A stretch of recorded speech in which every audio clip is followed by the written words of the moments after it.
The purpose of this video is to help customers locate the dimensions needed to correctly identify a replacement brake drum.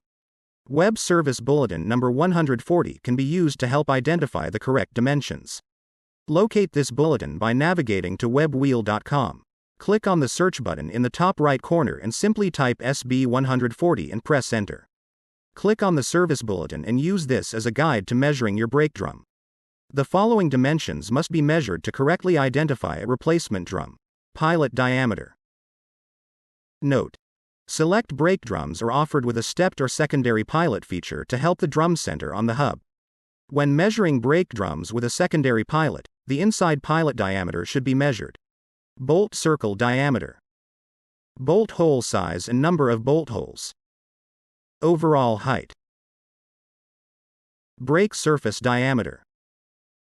Brake surface flat. Inboard or outboard brake drum. Note: outboard drums can be removed from the hub without removing the hub from the spindle. It's also important to verify the weight of the brake drum is suitable for the vehicle's duty cycle.